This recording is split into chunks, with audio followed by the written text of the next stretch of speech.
My true story, from Maine. I faked memory loss for 60 days. My children rushed to put me in a nursing home, but they didn't know I had $3 million 0 cents in my own bank account.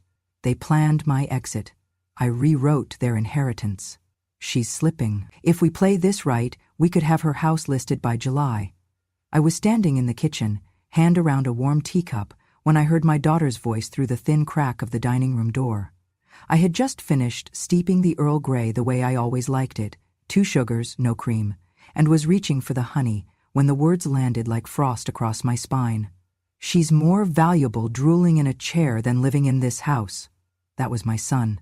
His voice dry and measured, like he was reading off a spreadsheet. He used to be a kind boy, used to bring me dandelions in paper cups and tell me he wanted to marry someone just like me. That boy was gone. And then, as if that were not enough, came the final blow. She's just a burden in pearls. Sell the house before she forgets she even owns it. I did not move. My hand did not shake. I stared down into my tea like it might offer some other version of reality. A version where I had not just overheard my own children plotting my removal like I was an old chair taking up space. They kept talking, their voices lowered now, as if suddenly aware that I might be closer than they realized. I turned slowly, set the teacup down in the sink, rinsed it under warm water, and dried it with the towel embroidered with my initials, J.A. or Jane Armitage. I had sewn those letters myself 40 years ago, when the house was new and full of laughter. I did not confront them. I did not scream. I did not accuse or demand or beg. Instead, I began to forget. It started small. At breakfast, I called my son by his father's name. He looked up sharply but said nothing. At lunch, I asked what year it was. At dinner, I poured salt into my tea and acted surprised. "Oh dear," I said, frowning at the cup. "I could have sworn that was sugar." I let my hands shake a little more than usual. I asked where my keys were, even though they were in my coat pocket. I told the same story about their childhood dog 3 times in one day. They noticed, and they started to document. I found a small notepad on the kitchen counter one evening, labeled Mom Incidents. It was filled with bullet points in my daughter's tight, clinical handwriting. Forgot birthday, repeated story X3, confused, stove dials, burned toast again. Asked if Dad was still alive. They did not share it with me, of course. I found it while wiping crumbs they never cleaned. I read every line, memorized them. I wanted to make sure I gave them a believable show. The cameras came next. I noticed one behind the curtain rod in the living room, another discreetly tucked into the bookshelf in the hallway. The most insulting was in my bedroom, hidden inside a tissue box. They wanted footage, proof, documentation. I smiled at the lens as I folded my laundry. I hummed lullabies while I forgot how to work the remote control. I stumbled once, just once, and clutched the doorway like my balance had given out. They never asked if I was okay. They just looked relieved. The days blurred into one another. I sat quietly at meals. I let them speak over me. I stopped offering to help with dinner or dishes. I let myself become a shadow in my own home, and through it all, they rehearsed their concern like lines in a play. "Mom's getting worse, I'm worried." She left the oven on again. "We have to do something before she hurts herself." And a pièce de résistance, delivered with tear-glossed eyes and falsely trembling voices. "It's for your safety, Mom." That was what they said the day they took me to the facility. Not a hospital, not even a home, a memory care residence, they called it. Soft colors, laminated brochures, smiling staff trained in kindness so polished it felt robotic. They had already packed a bag for me. Slippers, toiletries, one framed photo of the 3 of us from 20 years ago. My daughter held my hand in the car. My son drove, no music. When we arrived, I did not cry. I did not protest. I simply looked at the sign, Seaside Pines Elder Wellness Center, and whispered, "How lovely." They escorted me inside, gave a tour. I pretended not to follow. Showed me the activity room, the garden, the chapel. My room was small but clean, 1 window, 1 bed, 1 chair. I sat on the bed and smiled at the nurse. My son handed her a folder. "These are her forms. We filled them out just in case she can't remember details." The nurse looked at me gently. "How are you feeling today, Mrs. Armitage?" I tilted my head and said, "Did you say your name was Margaret?" Her name was Kelly. She gave me a look that I had seen too many times, a mix of pity and pre-programmed reassurance. They left soon after.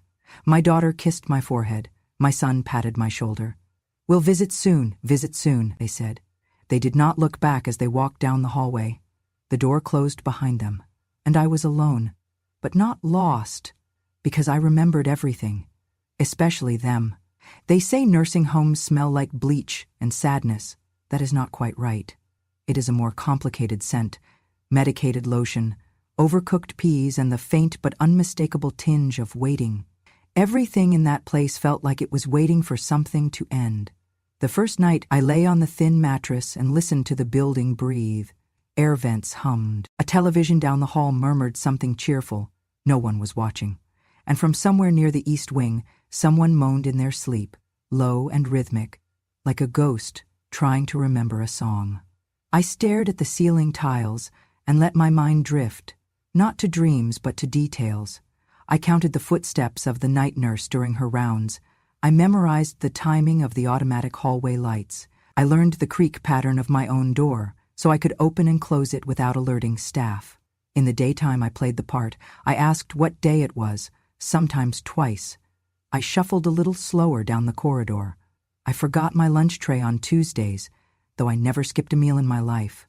The staff, young and sweet, would look at me with well-meaning eyes full of pity. "You are doing so well today, Jane," they would say. Or, "Let me help you with that, sweetheart." I always smiled. I always thanked them. I always let them think they were helping. But I was not confused. I was calculating. Every day I would sit in the activity room by the window and watch the birds. No one came to visit. I was not surprised. My children had already collected the only part of me they still considered useful, my absence. They needed me to be gone, and now I was. In their eyes, the job was done. I received one phone call, my daughter perfunctory. "Hi, Mom, just checking in. Everything okay?" "Yes, dear," I said. "I met someone named Margaret. She says I'm doing better." A pause. "That's great," she said, unconvincingly. "Well, we're swamped here. Let us know if you need anything." Then silence. She did not ask what I did that day. She did not ask what I remembered. I hung up gently and went back to watching the birds. The other residents were kind but tired. They had their own memories to manage, some slipping away like sand through fingers, others held tight in clenched fists. One woman named Ruth thought I was her sister. I let her hold my hand. One man named Walter cried during bingo because he could not remember his wife's face anymore. I cried with him, though not for the same reason. At night in the quiet, I remembered the years before. The mornings that started at 5 a.m., folding laundry at the hotel for minimum wage. The afternoons shelving books at the library, aching from hours on my feet. The nights spent embroidering initials into linens for a dry cleaner downtown, my fingers raw and blistered, all so they could go to good schools. So they could eat something other than boxed mac and cheese. So they could grow up never knowing the sound of a stomach growling through the night. My husband had died young. Heart attack on the factory floor. One moment a phone call, the next a funeral. I did not have time to fall apart. There was no space in grief for single mothers with toddlers. So I worked and I prayed. And I told myself it would all be worth it one day. And now? Now, I was sitting in a rented recliner, wearing socks with my name written in Sharpie, pretending I could not remember the alphabet, while my children sorted through my life like it was a storage unit. One morning, after a week of silence, my son showed up. He looked tired, maybe guilty. I could not tell anymore. "Hi, Mom," he said, adjusting his collar. "You look well." "I had oatmeal," I replied, smiling. "Did you bring flowers?" He blinked. "No, but I wanted to talk to the nurse about your situation." "Which one?" I asked. "There are so many, I might be dying, you know." He forced a chuckle. "You are not dying, Mom. You are just not well." I nodded. "That's what they say, though I do remember your birthday now. October 12th, is that right?" He did not answer. Instead, he handed a folder to the nurse behind the counter. "Just some documents," he said. "Legal housekeeping." I saw the edge of a signature page sticking out. My name, scanned, forged. The handwriting was close, but not close enough. He had tried to copy the loops in my J, but he curved them wrong. The A in Armitage was always something only I got right, a habit from my mother's French heritage. The nurse glanced over the form, then looked at him. She needs to sign in person. Oh, she already did, he said smoothly. It is just for record keeping. The nurse hesitated. I spoke up. Is it Tuesday? I asked. The nurse turned to me. It's Thursday, Miss Jane. Oh dear, I said. I thought I already went to church today. My son gave a tight smile. See what I mean? He left 10 minutes later, folder tucked under his arm, his steps quicker on the way out than they were coming in. He did not know that the nurse behind the counter was not the only one listening. In the hallway behind us, just around the bend, was a visiting volunteer, 21, bright-eyed and curious. She had been shadowing staff all week, and her phone had been recording voice memos for her end-of-term report on elder care abuse prevention.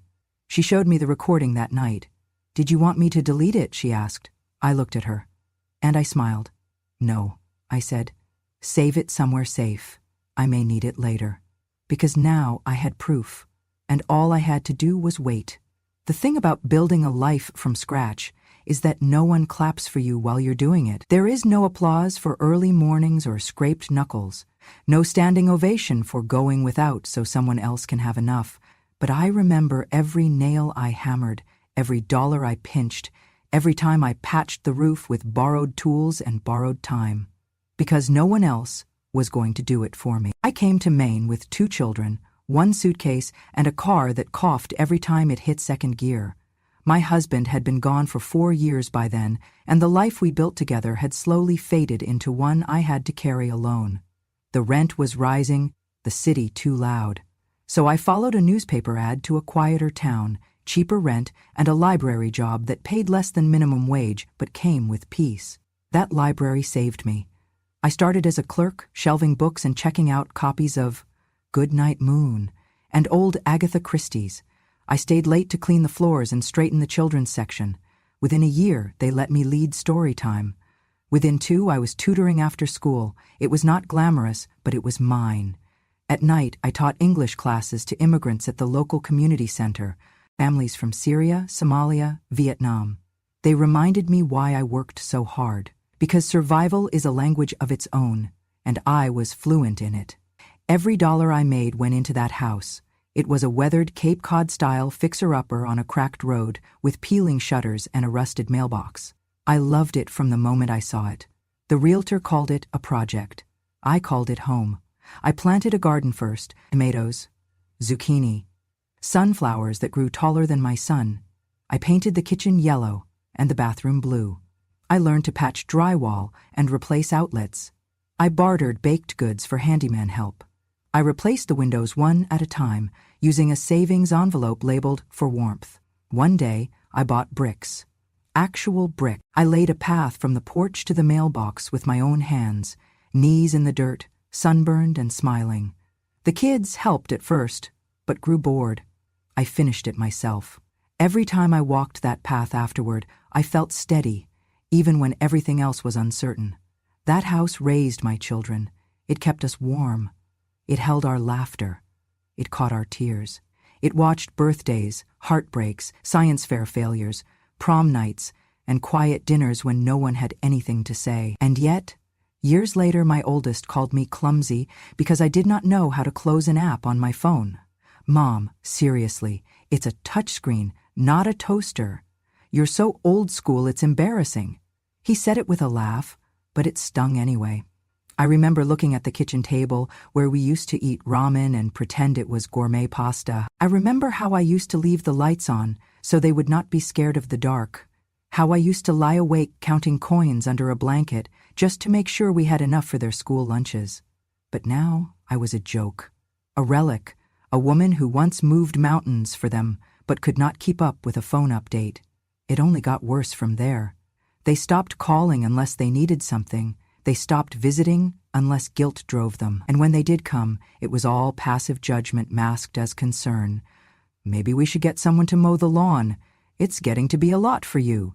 You still have that old wallpaper? Wow, vintage is really in. Have you ever thought of downsizing, Mom? Might be easier on everyone. They always smiled. They always made it sound helpful, but underneath the words was something sharp. Then came the worst of it. It had been about 5 weeks since I was sent to the facility.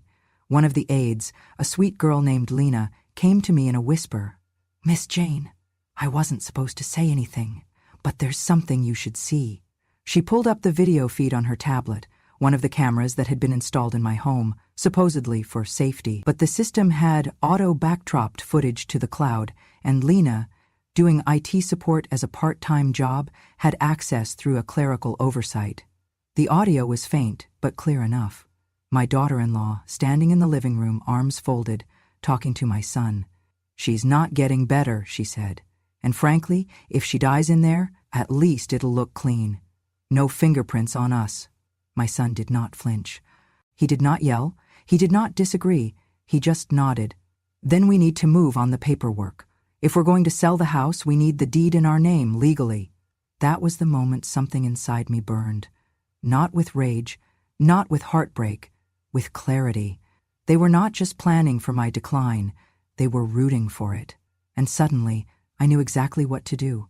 It had been almost 2 months since they put me in that place, enough time to collect their evidence, enough time to forget me, enough time for me to make a phone call. I waited until the hallway was quiet, mid-morning on a Tuesday. The staff were changing shifts, and the residents were occupied with their puzzles, naps, and soft, measured meals. I slipped into the small visitors' lounge, picked up the phone, and dialed from memory. It had been over 20 years, but I knew she would answer. "Marcy Thorne," came the voice on the other end, calm, clipped, precise. "Marcy," I said. "It's Jane Armitage." A pause, then a slow inhale. "Well, I'll be damned," she whispered. "I never thought I'd hear your voice again. Where are you?" "I need you," I said. "I need to bring everything back into my name." That was all she needed to hear. Marcy had been my lawyer since 1991. She helped me buy my first home after Henry died. She was the one who suggested I open a second bank account, quietly, separately, just in case. "Women like us," she'd said back then, "we don't always get to keep what we've earned. Best to keep a door locked only you have the key to." And I did. Every bonus, every tutoring check, every birthday card slipped with a 20. It all went into that account. Not a soul knew about it. Not my children, not my friends, just Marcy and me. And now? That account held $3,207,740.91. It was mine, and it would stay mine. Within 3 days, Marcy visited me at the care facility. Posing as a niece, of course, she wore sunglasses and a trench coat like she was stepping out of a spy film, and I nearly burst out laughing. "You always were dramatic," I whispered. "Call it appropriate paranoia," she said, sliding into the chair across from me. I handed her everything, the memory card with the recorded footage, the details of the forged paperwork, the video clip of my daughter-in-law's cold suggestion. She did not blink. "Do you want to sue?" "Yes." "Civil or criminal?" "Both." She smiled. We spent the next week quietly filing. We transferred the funds into a trust. We rewrote my will. My children were removed. Every niece, nephew, cousin who never called, erased. In their place, Seaside Pines. And Nurse Alicia, the only person who ever called me Mrs. Jane instead of room 302. She brought me ginger tea when I had a cough. She tucked in my blanket without asking. She read aloud to a blind resident every Thursday, even when it wasn't her shift. She made me feel like a woman again, not a ghost in waiting. I named her as my health proxy. I left her the cottage in Maine. The rest, the millions, the investments, the future, would go into a foundation for elder justice, for women like me, left behind and locked away. And then we filed the final motion, formal complaint for unlawful elder confinement, financial misrepresentation, and attempted inheritance fraud. Marcy sent it directly to the probate court and the district attorney. She also sent one more copy anonymously to the local news. Just a whisper. They would not know what hit them. It started with a whisper. A single article on the website of the local paper, buried beneath town hall disputes and high school sports scores. The headline was simple but sharp. Elderly woman fakes memory loss for 60 days to expose family's inheritance plot. By the time I finished reading it, it had already been shared 200 times. By noon, it was on the front page. They ran my picture, not a recent one, but an old portrait from my library days. I looked younger, stronger, surrounded by books and light. The article didn't name my children directly, but it didn't need to. The facts were clear. An elderly woman in a MAINE care facility, committed by her children under suspicion of cognitive decline, was found to be fully competent. She had secretly recorded their conversations, preserved her financial independence, and rewritten her will, cutting them out completely. The piece ended with a quote from an anonymous source close to the case. She played them at their own game, and she played it better. The phones began ringing that evening, not from my children, they were too busy reeling from subpoenas, but from neighbors, old friends, former colleagues. People who hadn't spoken to me in years called just to say they were proud, that they had always known I was sharper than I let on, that they wished they'd been braver when it mattered. One man I barely remembered from church sent a card with 3 words, "You did right." I received flowers from a woman I tutored in 1999, a letter from a college student studying elder abuse policy in Boston.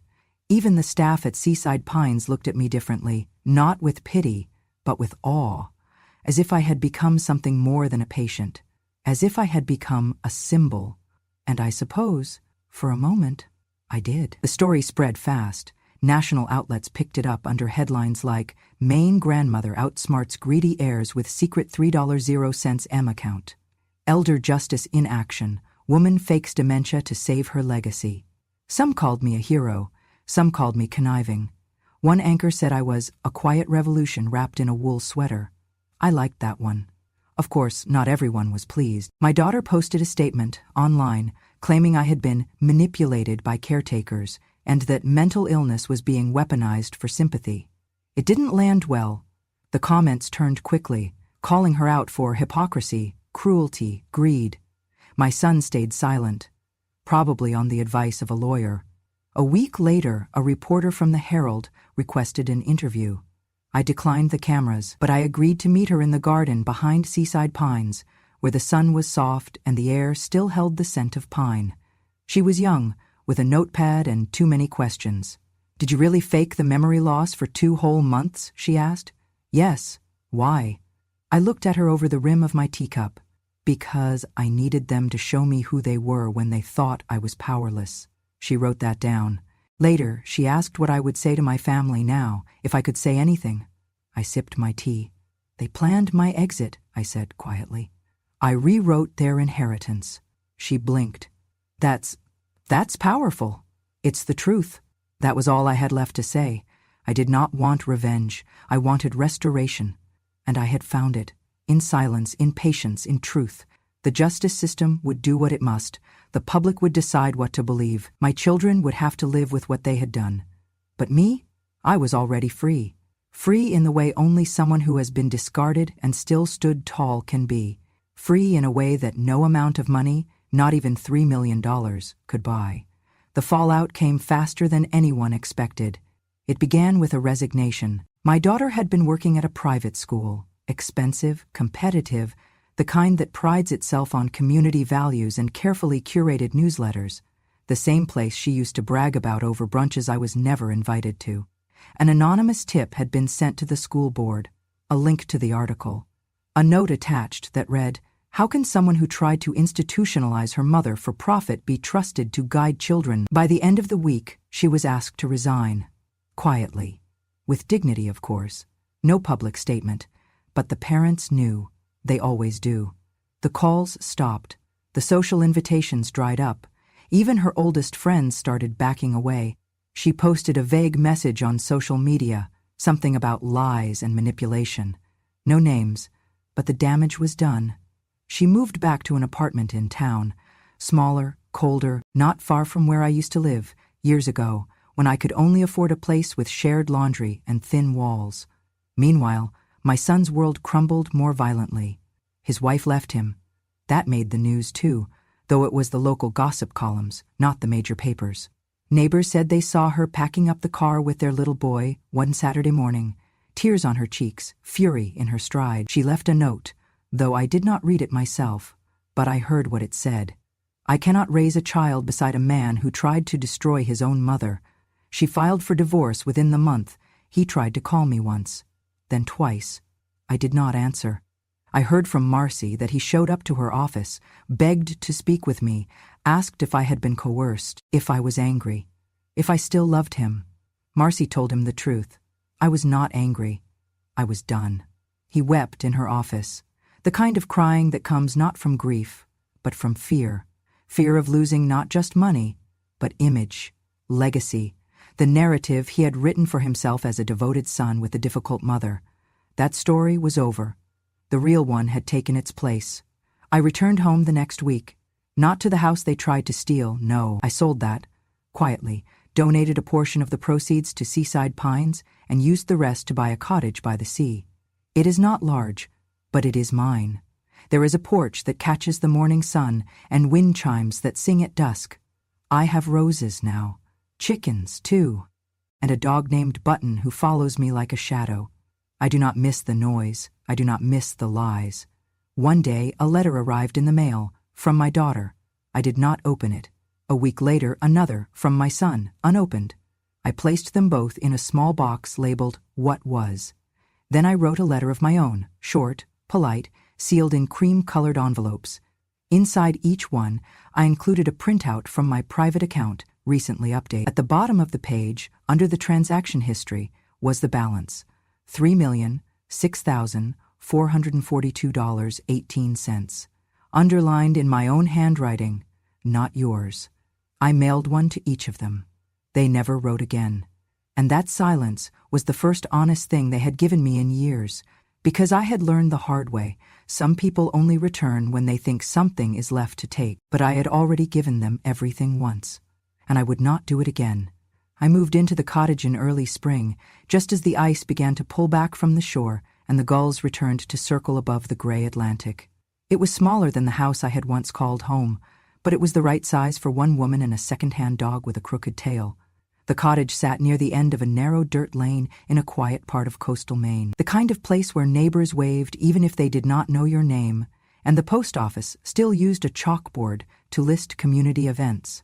I planted tomatoes the second week I moved in, big beefsteaks and sweet cherries. The earth here was rich and dark, nothing like the stubborn clay I had fought back in the city. I named the dog Button.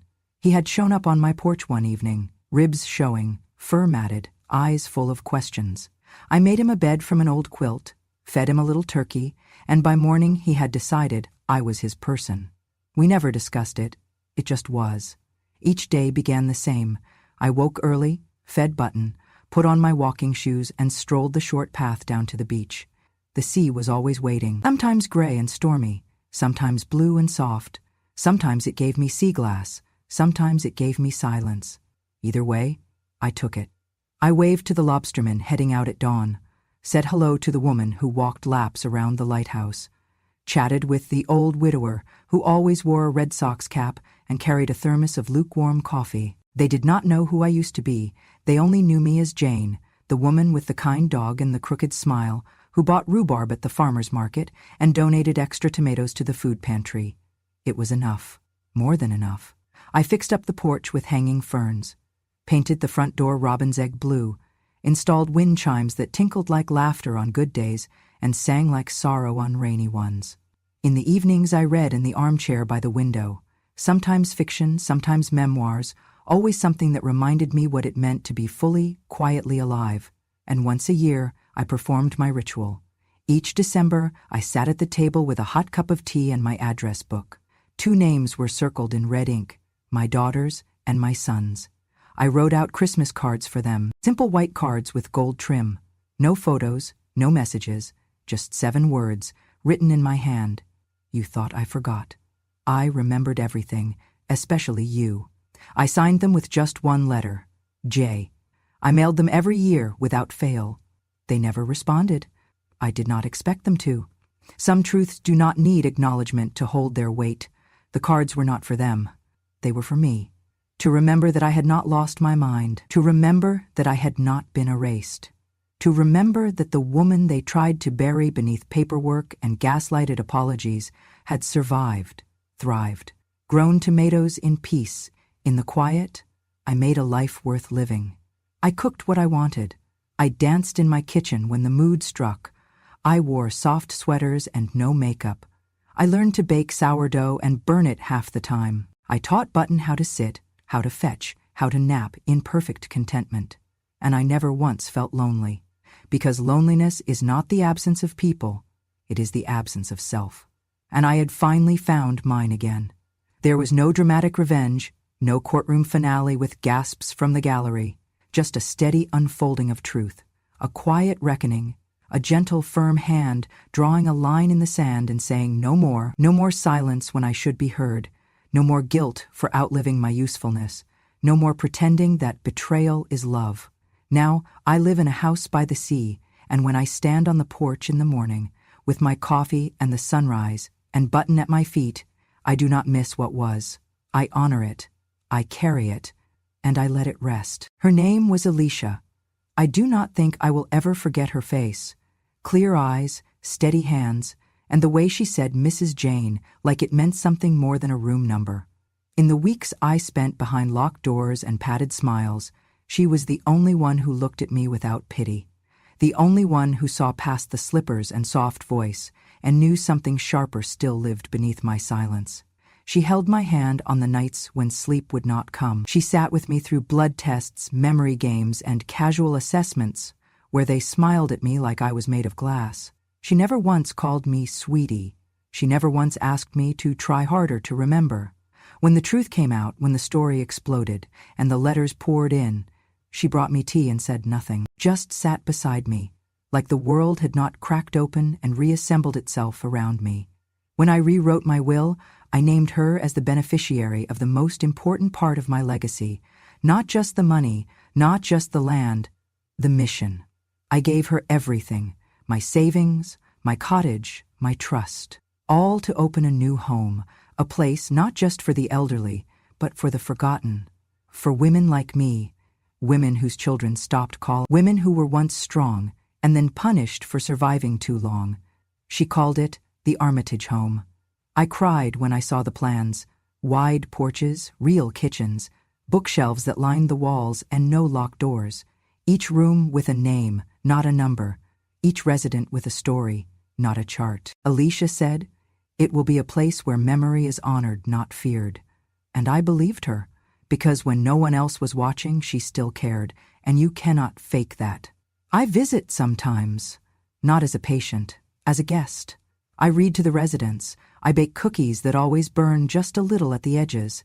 I bring Button, who loves the attention more than I do, and sometimes I sit with the women who have been forgotten by their children and whisper to them, "You are not alone.